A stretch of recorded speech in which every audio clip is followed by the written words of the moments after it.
Remue ménage. Remue ménage.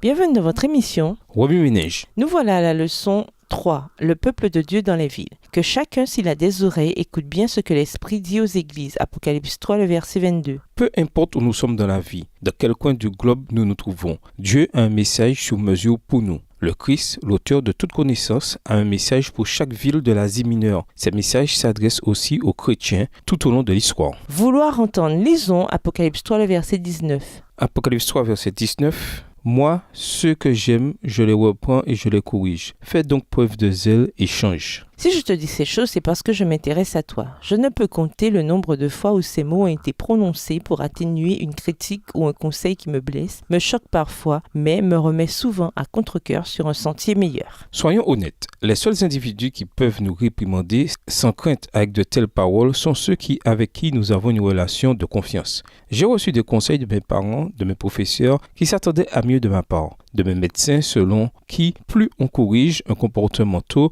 plus on s'en félicite plus tard, et de mon mari. Et vous, avez-vous entendu ces mots d'une personne que vous aimez et en qui vous avez confiance ? Rien d'étonnant alors à ce qu'à l'époque de Jean, Jésus ait utilisé la même méthode en s'adressant aux églises. En effet, c'est Jésus lui-même qui a comparé la relation de Dieu avec ses disciples à nombre de relations similaires. Notre Père, le grand médecin, un professeur, un époux. Dans son message à la Odyssée, Apocalypse 3, verset 19, Jésus dit des mots que nous reconnaissons tous dans notre vie. Je réprimande et corrige tous ceux que j'aime. Faites donc preuve de zèle et change de comportement. Les thèmes lourds abordés dans l'Apocalypse ne sont certainement pas l'idéal pour transmettre rapidement la piété.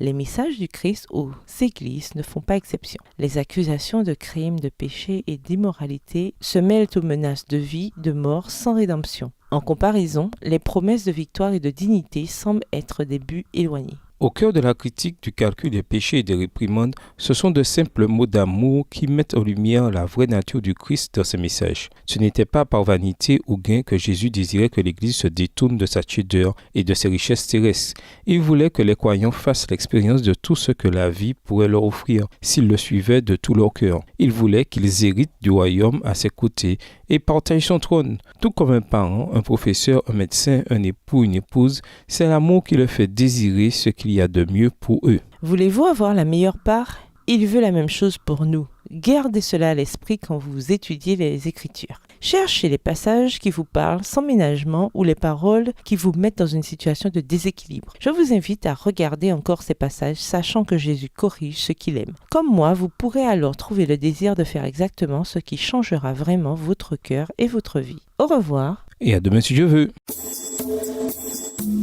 Remue ménage.